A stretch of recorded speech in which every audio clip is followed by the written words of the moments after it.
آپ کی پسندیدہ کتاب دلی سے ڈیفینس۔ جب اماں باہر چلی جاتی تو میں باہر صحن میں خوب کھیلتی۔ جیسے ہی اماں گلی میں داخل ہوتی مجھے خبر مل جاتی اور میں دوبارہ الماری میں بیٹھ جاتی، اور اسکول کی چھٹی کے وقت میں ڈرائنگ روم کے دروازے سے باہر نکل کر ڈیوڑی کے بڑے دروازے سے صحن میں داخل ہو جاتی۔ ہمارا یہ اسٹور نہ جانے کیوں ہمیشہ میرا پسندیدہ رہا۔ ہم نے طرح طرح کے کھیل اس میں کھیلے۔ اس اسٹور کو کوٹری بھی کہا جاتا تھا۔ یہ کوٹری 8 فٹ چوڑی اور 8 فٹ لمبی رہی ہوگی۔ میرا بابا جی کا جن وہیں آیا۔ وہیں چھپ چھپ کر ہم نے اپنے ہونٹوں پر لپسٹک لگائی اور گالوں پر لالی تھوپی۔ وہیں پر آپا کی ساڑیاں لپیٹنے کی مشق کی۔ جب اسکول نہ جانا ہوا تو وہاں الماری میں چھپی انہی الماریوں کو کھول کر ان کے خانوں میں پاؤں رکھ کر میں بڑی تیزی سے دو چھتی پر چڑھ جاتی۔ کئی مرتبہ میں قدسیہ سے کہتی کہ وہ دو چھتی پر چڑھے۔ وہ ایسے کاموں سے بہت ڈرتی تھی۔ میں اسے ڈرا دھمکا کر دو چھتی پر چڑھا دیتی۔ وہ آنسوؤں سے روتی جاتی اور دو چھتی پر چڑھتی جاتی۔ زیادہ تنگ کرنا ہوتا تو اس کے چڑھنے کے بعد میں الماری بند کر دیتی۔ قدسیہ دو چھتی سے ٹانگیں لٹکا کر روتی اور رضیہ نیچے کھڑی اسے دیکھ کر روتی اور میری خوش آمدیں کرتی کہ میں اسے نیچے اتاروں۔ دیکھا جائے تو میرے ہوتے ہوئے وہ اپنی تائی اماں کی کمی کو بالکل محسوس نہ کرتی ہوں گی۔ بہرحال اس کوٹری سے بہت سی یادیں وابستہ ہیں۔ یہ کوٹھی جب 1985 میں بیچی گئی تو اس کوٹری کی اس الماری میں، جہاں میں اسکول سے بچ کر گھنٹوں بیٹھی رہتی تھی، کئی پیٹیاں برآمد ہوئیں۔ سنا ہے کہ ان پیٹیوں میں خزانہ تھا اور بہت سا زیور تھا۔ اب یاد کرتی ہوں تو یاد آتا ہے کہ نیچے جن تختوں پر میں بیٹھتی تھی وہ ڈھیلے اور کھوکھلے محسوس ہوتے تھے۔ صرف ان تختوں کو ہٹانے کی دیر تھی، بس میں کھل جا سم سم کہتی اور خزانہ پٹ سے باہر آ جاتا۔ لگتا ہے کہ ڈوگر سنگھ کی روح اس پر پہرا دے رہی تھی کہ کسی کو کبھی تختے ہٹانے کا خیال ہی نہیں آیا۔ آج خریدنے والے نے ہماری کوٹھی کی جگہ پر ایک مارکیٹ بنا لی ہے۔ اگر اسکول میں غیر نصابی سرگرمیاں نہ ہوتیں تو شاید میں کبھی بھی اسکول جانا پسند نہ کرتی، لیکن شکر ہے کہ اسپورٹس، تقاریر، ڈرامے اور ترانے مجھے اپنی طرف راغب کرتے۔ ان تمام تقاریب میں میں ہمیشہ پیش رہتی۔ بچپن ہی سے مجھے ان مقابلوں میں انعامات ملنے شروع ہو گئے۔ موسیقی سے دلچسپی کا یہ عالم تھا کہ ایک مرتبہ ہمارا ایک بکرا اس شوق کی نظر ہو گیا۔ بقرہ عید کے لیے بکرا لایا گیا تھا۔ ایک دن بہت محبت آئی تو میں نے اسے الماری سے نکال کر گھر کی بنی ہوئی بڑیاں کھلا دیں۔ واہ، کیا آواز تھی جو بکرے کی دانتوں اور بڑیوں کے ملاپ سے پیدا ہوئی تھی۔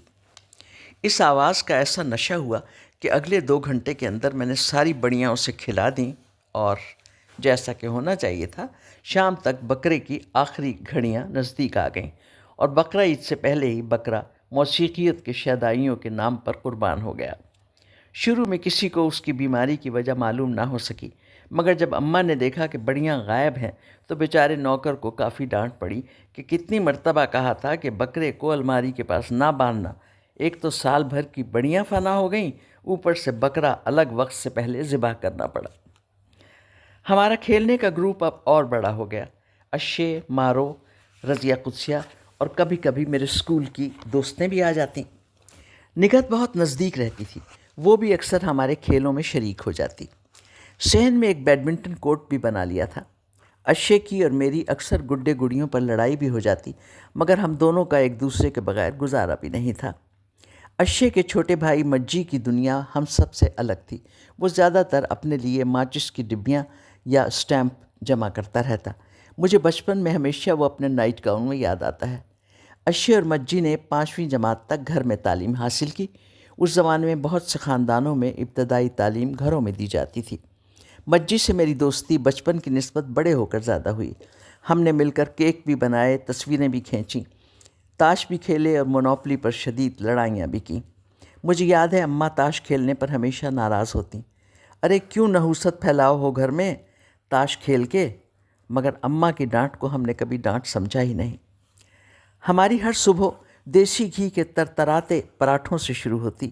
مارو کی ماں گرم گرم پرتوں والے پراٹھے اتارتی جاتی اور ہم ندیدوں کی طرح کھاتے جاتے۔ ڈبل روٹی اس وقت آتی جب کوئی بیمار ہوتا۔ پراٹھے کے ساتھ کسی کو انڈا پسند نہ تھا تو کسی کو پسند تھا، کوئی چائے کے ساتھ پراٹھا کھاتا۔ چھٹی کے دن ناشتے میں پراٹھے کے ساتھ قتلیاں ہوتیں یا بھنا قیمہ یا کلیجی۔ ہر اتوار کو دوپہر کے کھانے کا بڑا اہتمام ہوتا۔ یخنی پلاؤ اور شامی کباب بنتے اور اس کے ساتھ کوئی شوربے کا سالن ہوتا۔ سردی میں صبح سے دیگچے میں پانی گرم ہونا شروع ہو جاتا، ایک کے بعد ایک سب باری باری غسل کرتے۔ پہلی باری ہمیشہ ماموں کی ہوتی، پھر آپا کی، پھر میری، اور اس کے بعد رضیہ قدسیہ کی۔ مارو کی ماں پانی گرم کر کے کپڑے دھوتی، دھوبی بھی اسی دن کپڑے لاتا۔ غرض چھٹی کا دن ایک ہنگامہ خیز دن ہوتا۔ صبح کو غالباً 10 یا 11 بجے بچوں کا ریڈیو پروگرام ہوتا، وہ ہمیشہ میں بڑے شوق سے سنتی۔ اس پروگرام کے بھائی جان کی آواز مجھے آج تک یاد ہے۔ 12 بجے آپا اپنا فرمائشی پروگرام سنتی، 1 بجے ماموں خبریں سنتے، دوپہر کو اکثر اماں کے کزنز عزیز اللہ یا بلّہ بھائی آ جاتے۔ اگر کرکٹ ہو رہی ہوتی تو آپا اور بلّہ بھائی ریڈیو کے سامنے سر جوڑے بیٹھے رہتے۔ عمر قریشی کی آواز فضا میں گونجتی۔ کبھی کبھی دونوں مل کر کرکٹ کھیلنے لاہور تک چلے جاتے۔ سال میں ایک آدھ مرتبہ اماں لاہور جاتی، میں ہمیشہ ان کے ساتھ ہوتی۔ اماں کی ایک بھتیجی جو ان کی ہم عمر تھی، وہ لاہور میں FJ میڈیکل کالج میں پڑھاتی تھیں۔ ان کا نام ڈاکٹر قمر تھا۔ اماں نے ان کے ساتھ اپنا بچپن گزارا تھا۔ لگتا ہے کہ وہ اماں کی آئیڈیل تھیں، اس لیے اماں چاہتی تھیں کہ میں بھی بڑے ہو کر ڈاکٹر بنوں۔ اکثر اتوار کی دوپہر کو ہم میلاد کرتے۔ نزدیک دور کے کچھ اور بچے بلائے جاتے۔ صحن صلی اللہ علیہ یا رسول اللہ کی آواز سے گونج اٹھتا۔ اماں کی تمام نعتیں مجھے یاد تھیں۔ ایک دن اچانک مجھے شرارت سوجھی، میں نے بابا جی کی طرح ہاتھ اونچے کیے اور زمین پر سجدے میں گر گئی۔ تمام محفل پر سناٹا چھا گیا۔ ارادہ تو یہ تھا کہ ہنستی ہوئی اوپر اٹھوں گی، مگر مجھے اندازہ ہوا کہ سب بچے واقعی ڈر گئے ہیں۔ میں نے مذاق کا ارادہ ملتوی کر دیا اور اللہ ہو کے نعرے کے ساتھ اپنے بال پھیلائے، اپنی آواز میں مردانہ پن پیدا کیا اور سب بچوں کو حکم دیا کہ وہ سجدے میں چلے جائیں۔ اتنے بچوں کو اپنے کنٹرول میں لینے کا کیا مزہ تھا۔ پھر میں نے یہ سلسلہ باقاعدہ شروع کر دیا۔ جب جی چاہتا مجھ پر بابا جی سوار ہو جاتے۔ رضیہ قدسیہ، اشے اور مارو میرے سامنے ہاتھ باندھ کر کھڑے ہو جاتے۔ میں جو کہتی میرا حکم با ادب مانا جاتا۔ رضیہ پوچھتی، آپ کہاں رہتے ہیں؟ میں کہتی، ہم فلاں روشن دان میں رہتے ہیں۔ کہانی بڑھتی گئی۔ گھر کے تمام روشن دانوں پر بابا جی کا قبضہ ہوتا چلا گیا۔ آہستہ آہستہ میں اس ایکٹنگ سے بور ہو گئی۔ میں نے بابا جی کی پاگل نوکرانی کو خود پر پھر سوار کیا۔ بچے اس سے اور زیادہ ڈرنے لگے۔ پھر بابا جی کا لندن پلٹ بیٹا آیا جو گٹ پٹ کرتا۔ سب اس ڈرامے سے لطف اندوز ہونے لگے۔ خالی وقت میں اشے وغیرہ مجھ سے پوچھتے کہ کس روشن دان میں کیا دنیا ہے۔ میں نے پڑھی ہوئی تمام کہانیوں سے فائدہ اٹھایا۔ کسی روشن دان میں ڈرائنگ روم تھا جہاں سونے چاندی کے صوفے تھے، ہیرے کی ایش ٹریز تھیں، سچے موتیوں کے پردے تھے، بیڈ روم میں چاندی کے چپرکھٹ تھے، کرسٹل کا حقہ تھا اور بابا جی کے پورے خاندان کی کہانی تھی۔ میرا خیال ہے یہ ڈرامہ 5-6 مہینے چلا۔ سب سے پہلے رضیہ کو اندازہ ہوا کہ یہ سب بناوٹی ڈرامہ ہے۔ اس کی خوشامد کر کے میں نے اسے اپنا ہمراز بنا لیا۔ ایک مرتبہ اشے کراچی سے پلاسٹک کی ایک سبز ڈبیا لائی جس کا ڈھکنا ٹرانسپیرنٹ تھا اور اس پر موتی لگے ہوئے تھے۔ پنڈی میں ایسی خوبصورت چیزیں دستیاب نہیں تھیں۔ اشے نے اس ڈبیا سے مجھے کھیلنے کی اجازت نہیں دی۔ سب ترکیبیں آزمائیں، خوشامد کی، مگر اشے نہیں مانی۔ آخر کار بابا جی کو آنا پڑا۔ ان کا حکم ملتے ہی اشے بھاگی ہوئی گئی اور وہ ڈبیا بابا جی کی نظر کر دی۔ نہ جانے کب میں اس ڈرامے سے بور ہو گئی، بلکہ شاید بچے بھی بور ہو گئے اور آہستہ آہستہ یہ سلسلہ منقطع ہو گیا۔ اس زمانے میں چھوٹی چھوٹی باتیں خوشیوں کا باعث ہوتی تھیں۔ کوئی اور موضوع نہ ہوتا تو ہم کہتے آؤ عید کی باتیں کریں۔ عید کا پروگرام بنتا۔ میں اور اشے سوچتے کہ شام کو ہی بالوں میں پٹھانوں کی طرح میڑیاں بنائیں گے تاکہ عید کی صبح ہمارے بال گھونگھر والے ہو جائیں۔ صبح کو عید کی نماز پڑھنے جائیں گے۔ عید کی رات اماں ہم سب کو لے کر موتی بازار جاتی اور ہم چوڑیاں پہنتے۔ عید کے ساتھ چوڑیوں کا تصور اس طرح منسلک تھا کہ چوڑیوں کے بغیر تو عید ہو ہی نہیں سکتی تھی۔ چوڑیاں اکثر رات کو 12 بجے پہننے جاتے۔ عید کی صبح ماموں کے ساتھ میں نماز پڑھنے جاتی اور ماموں مجھے 1 روپیہ عیدی دیتے۔ کراچی ایئرپورٹ پر بہت بھیڑ تھی۔ اتنا عرصہ کینیڈا میں رہنے کے بعد لگتا تھا ہم کسی جنگل میں آ گئے ہیں۔ قطار کا تصور دور دور تک نہیں تھا۔ 1 گھنٹے بعد سامان آیا۔ میں اپنی ٹرالی لیے گیٹ سے نکل رہی تھی کہ پیچھے سے ایک پٹھان بھائی نے میری ایڑیوں پر اپنی بھری ہوئی ٹرالی ماری۔ میں نے مڑ کر دیکھا اور کافی شائستگی سے کہا، کیا کر رہے ہیں آپ؟ درست لہجے میں جواب ملا، تیز کیوں نہیں چلتی؟ سامنے چلنے کے لیے جگہ نہیں تھی۔ ٹرالی دوبارہ میرے پاؤں پر ماری گئی۔ یہ اشارہ تھا اس بات کا کہ مجھے تیز چلنا چاہیے۔ مجھے چوٹ کافی زور سے لگی۔ میں نے پلٹ کر اپنا بیگ خان صاحب کے چہرے پر رسید کیا۔ گیٹ کے باہر لاٹھی چارج ہو رہا تھا۔ لاٹھیوں سے گھبرا کر لوگ ایک دوسرے پر گرنے لگے اور میں نے شعیب سے کہا، ویلکم ٹو پاکستان۔ پاکستان ہمارا گھر، ہماری جان، ہمارا نشان۔ ہم کہ اس کے نام سے پہچانے جاتے ہیں، اس کے حالات سے پہچانے جاتے ہیں، اس کے لیڈرز سے پہچانے جاتے ہیں، اور دبئی میں اس پٹھان بھائی سے پہچانے جاتے ہیں کہ اس کی محنت سے دبئی کے ریگستان میں رہنے والے بدو آج آسمان سے چھوتی عالی شان بلڈنگز میں رہتے ہیں۔ انہی بدوؤں کے ٹکڑوں اور ٹھوکروں پر پلنے والا یہ پٹھان بھائی اپنی پاکستانی بہن کو دھکے دے کر اپنی فرسٹریشن کا مظاہرہ کرتا ہے۔ دبئی میں وہ ایک قطار بنا کر اپنی ماہانہ تنخواہ وصول کرتا ہے، مگر پاکستان آ کر وہ قطار جیسی کسی چیز سے ناآشنائی کا اظہار کرتا ہے۔ اسے معلوم ہے کہ اگر اس نے یہاں قطار بنائی تو وہ سب سے پیچھے رہ جائے گا۔ یہاں آگے بڑھنے کا ایک ہی طریقہ ہے کہ دھکے دے کر، قانون کو توڑ کر، لوگوں کو روندتے ہوئے آگے بڑھ جائیں۔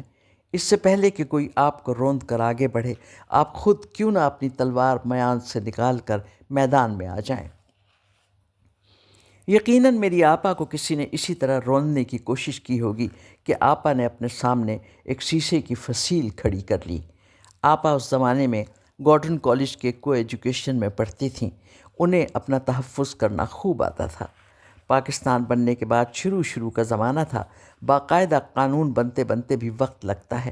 کچھ لوگ پاکستان کی محبت میں صراط مستقیم پر چلنا چاہتے تھے تو دوسری طرف بہت سے لوگ اللہ کے غضب سے ڈرے بغیر گمراہی کے راستے پر چلنے کے درپے تھے۔ آپا اکثر گورڈن کالج سے گھر تک کا سفر پیدل طے کرتیں۔ کئی مرتبہ کوئی نہ کوئی مہربان انہیں گھر تک چھوڑ کر جاتا۔ اچھی صورت بھی کیا بری شے ہے، جس نے ڈالی بری نظر ڈالی۔ ہو سکتا ہے کہ آپا کے کالے نقاب سے ان کی دودھ جیسی رنگت نہ جھلکتی تو کم لوگ ان کی طرف متوجہ ہوتے۔ آپا سے سن کر تو ایسا لگتا ہے کہ کالج سے آنا جانا ایک جہاد تھا۔ گھر میں کوئی بڑا بھائی یا باپ نہ تھا کہ انہیں باہر کی آفتوں سے بچاتا۔ اگر ماموں سے کہتی تو ماموں ان کا کالج جانا ہی بند کرا دیتے۔ میری جنگجو آپا نڈر ہو کر اپنے مشن پر ڈٹی رہیں اور اپنے کالج کے 4 سال پورے کیے۔ نہ صرف یہ بلکہ بیٹی کے لیے پشاور بھی گئیں۔ اب اماں کو ان کی شادی کی فکر کھانے لگی۔ میرا خیال ہے کہ آپا کو شادی کا اتنا شوق نہیں تھا کہ وہ اس غم کو اپنے دل سے لگاتیں۔ بہت سے رشتے آتے مگر آپا ہر ایک کا مذاق اڑا کر ہر رشتہ ریجیکٹ کر دیتیں۔ ایک بڑے سنہار کا رشتہ آیا۔ اماں اور ماموں نے کہا، لو اب ہم سنہاروں میں رشتہ کریں گے۔ یا کبھی کہا جاتا، لو فلاں تو ذات کے جلاہے ہیں۔ اس سے اندازہ ہوتا ہے کہ ہمارے یہاں خاندان کے لحاظ سے ایک گھمنڈ کا عنصر پایا جاتا تھا۔ مجھے ہمیشہ یہ سب برا لگتا۔ ماموں چاہتے تھے کہ لڑکا یا سید ہو یا پٹھان۔ آپا اب بھی انسان کو چند کسوٹیوں سے پرکھتی ہیں۔ ان میں ذات، خاندان، پیشے، تعلیم اور نہ جانے کیا کیا شامل ہے۔ ہمارے ماموں کے پاس بھی ایک بڑا سا فریم کیا ہوا شجرہ تھا جو ان کے کمرے میں مینٹل پیس پر رکھا رہتا۔ اس شجرے کے سب سے اوپر جلی حروف میں لکھا تھا، عمر خان عمر خیل۔ کہیں بہت آخر میں جا کر اس میں تینوں بہن بھائیوں کے ہمارے نام بھی تھے۔ شجرے کے بارے میں ریسرچ کرنا ماموں کا محبوب مشغلہ تھا۔ ہمارے والد کے شجرے کے سلسلے میں وہ کابل تک گئے، پشاور کی لائبریری سے مختلف معلومات اکٹھی کیں۔ انہوں نے ہمارا شجرہ ابو سعید بختیار تک ٹریس کیا۔ یہ بزرگ عباسیوں کے زمانے میں تبلیغ کے سلسلے میں افغانستان پہنچے تھے۔ ان کے مرید افغانی تھے اور انہوں نے تو تورخم کے نزدیک ہی کسی افغانی خاتون سے شادی کی۔ بعد میں اگلی نسلیں ہندوستان پہنچ گئیں